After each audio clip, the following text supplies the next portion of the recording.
Oh, this morning. All right. I have Yes, them ma'am. and I've read it. Go ahead. What would you like to tell the court? And thank you for being with us today. Yes, thank you. Good afternoon.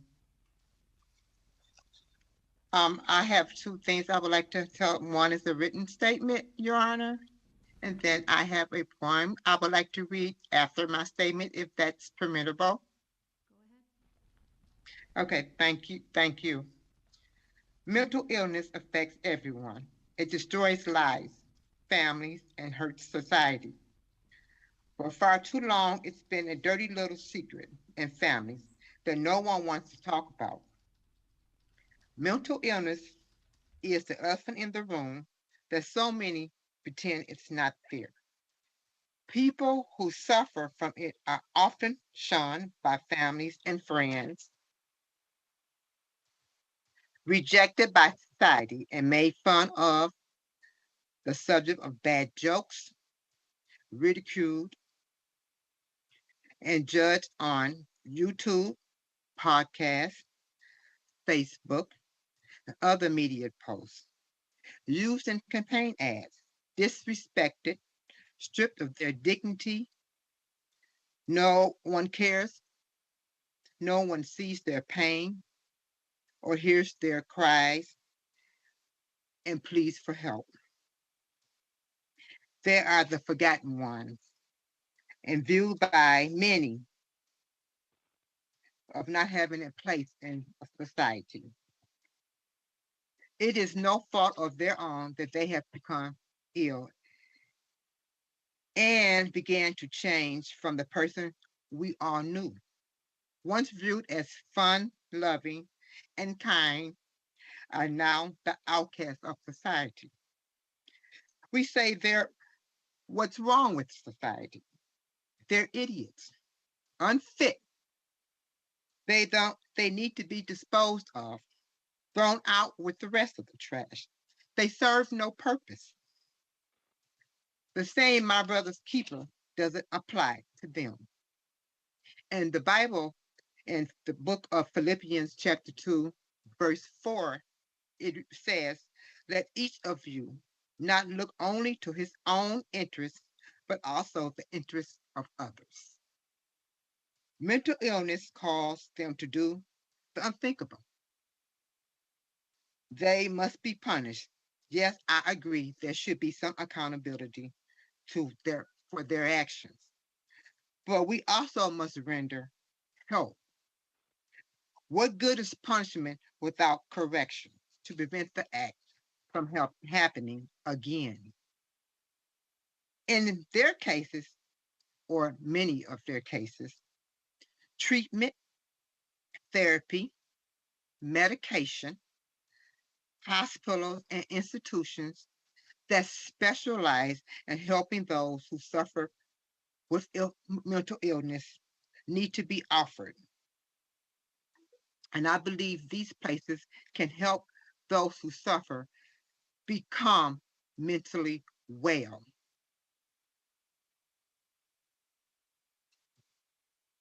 I believe lawmakers and society as a whole need to recognize mental illness. Mental illness cannot be eradicated with prison bars. Mental illness is going to always be there. It's invasive. With treatment and therapy, medication, and hospitals and institutions that specialize in the treatment of mental illness, it can be controlled. What else can we do as a society to help those who suffer from mental illness? How about showing a little compassion, empathy, and some understanding? Families need to advocate for those who cannot speak for themselves or who struggle to understand what's happening to them. Lawmakers should support by providing resources to individuals so they can get the help they need. Now, I've been dealing with mental illness for over 30 some odd years. And here's my take on it. and I think I have a little insight on it. From the surface, I believe that treatments need to be offered. I believe that if treatment is offered early, when the signs of mental illness first shows, and it's it's addressed and stayed on top of, instead of let people lagger and fall through the cracks, just maybe there would be less court cases and less people crying because their loved ones was hurt or was injured or killed because someone of mental illness attacked them. Maybe that needs to be done. Treatment needs to be done early and right away and stayed up on, and not let people fall through the crack holes and not be shunned out the door. It's the same. You don't have a mental illness. You're just a bad person and needs to be locked up.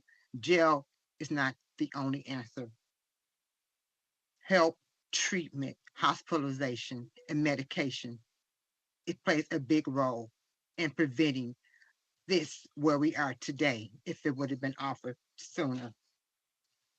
Now, I have a poem that I have adopted, not just for my son Darrell, but for all the people who suffer from mental illness. And I let this be my theme and some inspiration. And I hope that Darrell will find strength in this poem. I sent it to him. And it's a poem that was written by the late, great Maya Angelou. I don't know if you're familiar with her writings, but she was a brilliant poet. And she wrote this poem back in 1969 for a totally different reason. It was during the racial injustice era, but I believe it applies to those who suffer from mental illness as well. It's called Caged Bird. A free bird leaps on the back of the wind and floats downstream till the current ends, and dips his wing in the orange sun rays and dares to touch the sky. But a caged bird that stalks down his narrow cage can seldom see through his bars of rage. His wings are clipped and his feet are tied, and he opens his throat to sing. The caged bird sings with fearful thrill of things unknown but longed for still, and his tune is heard on the distant hill, for the caged bird sings of freedom. The free bird thinks of another breeze, and the trade winds that when soft winds with soft signs through the trees, and the fat worms waiting on the dawn's bright lawn, and he names the sky his own. But a caged bird stands on the grave of dreams. His shadow shouts on the nightmare screen. Their wings are clipped, their feet are tied. They open their mouths to sing. The caged bird sings of fearful thrills, of things unknown, but long for still. And its tune is heard on a distant hill. The caged birds sing of freedom. Everyone who suffers from mental illness is caged. All they want is to be free of their illness and become mentally well. I believe as a society, we have an obligation to help those become mentally well with treatment, medication, hospitalization, or sent to an institution where they can get the intense help. And if they have to stay for the rest of their lives away from society, at least they are getting the help they need to become mentally well. We are our brother's keepers. And I also want to say to the families who lost loved ones and those who suffered injuries, that I know their pain and I pray that the Lord would continue to comfort and heal each of them.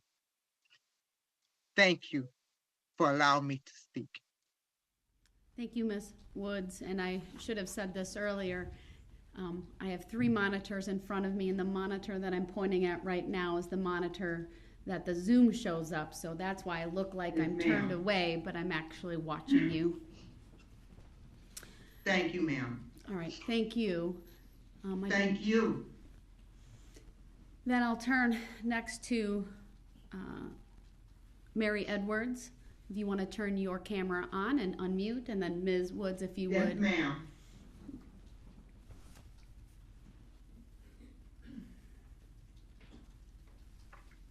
If you want to take her camera. Good afternoon.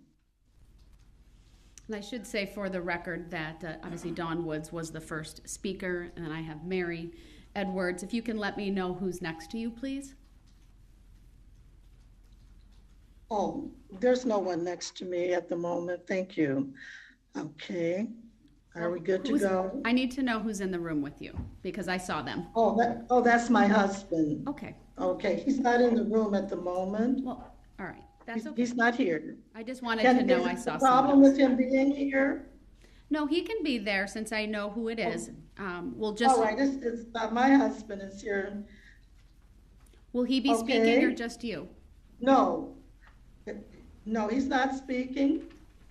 All right, go ahead. Thank you for being here today. And again, if I look like I'm looking to the side, it's because that's where the monitor that I can see you is located. So go ahead. Thank you, Judge. For the record, my name is Dr. Mary Darlene Edwards, and I am not the wicked grandmother of the West. I am the grandmother of Darrell Edward Brooks, Jr., and I asked to be here today for 2 reasons. First of all, from the bottom of my heart, I want to offer my sincere apologies to those who have been hurt so badly by what has happened here, this tragedy that has been caused by my grandson. I want to also apologize to the family of the little boy. I understand their name is Sparks. And to all of those whose lives have been damaged by this overwhelming tragedy. As a minister of the gospel of Jesus Christ, I want to give the family and those who've been hurt so badly the scripture, "Blessed are those who mourn, for they shall be comforted." And I say this, please know that it's my prayer that my grandson will sincerely and humbly apologize and ask all of you and God for forgiveness for this horrible, terrible deed. Some of you have said that you will never forgive him. Please do not be like the man who drank the poison and hoped his enemy would die. Unforgiveness is a terrible disease, just like mental illness is. Truly, there have been many losses because of this tragedy. Darrell's mother has lost a son. I've lost a grandson. Darrell's children have lost a father, and Darrell has lost his mind and his life in the outside world. Darrell's behavior, including his voice, should get the attention of the powers that be, both near and far. Darrell has suffered from bipolar since the age of 12, and it was that disorder that caused him to drive through that crowd. It is my prayer that he will be treated for this illness and managed in a facility that addresses mental health concerns. We must start with a younger generation. Finally, I'm 80 years old, and I have been an ordained minister for the gospel of Jesus Christ for 47 of these 80 years.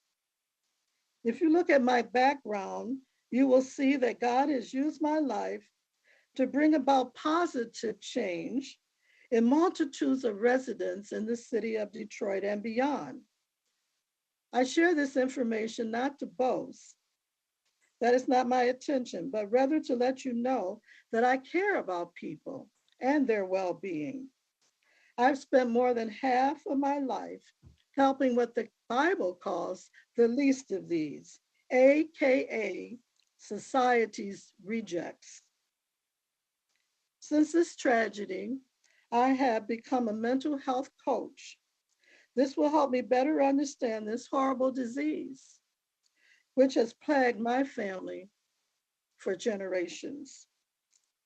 Presently, there is a church in Detroit that is planning to establish a mental health clinic on the east side of Detroit.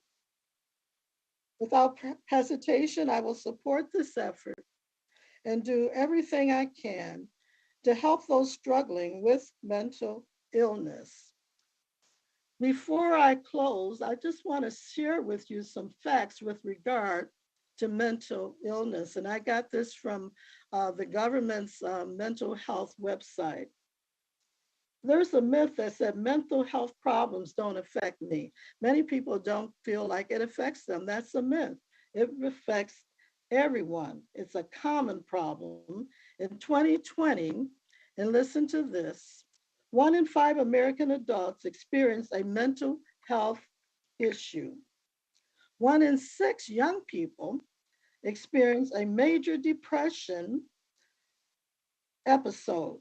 1 in 20 Americans lived with a serious mental illness, such as schizophrenia, bipolar disease, or major depression. Suicide is a leading cause of death in the United States. In fact, it was the second leading cause of death for people ages 10 to 24. It accounted for the loss of more than 45,979 Americans in 2020. That's nearly double the number of lives lost to homicide. As a result of this great tragedy, I'm dedicated to living the next chapter of my life with a mental health awareness campaign. I have faith to believe that God will hear the voices of all of those impacted by this horrible disease, as well as the cries of the mentally ill. I thank you for this opportunity to share with you from the bottom of my heart, and my prayers will continue on for those who have been affected. God bless you all. Thank you, Ms. Edwards.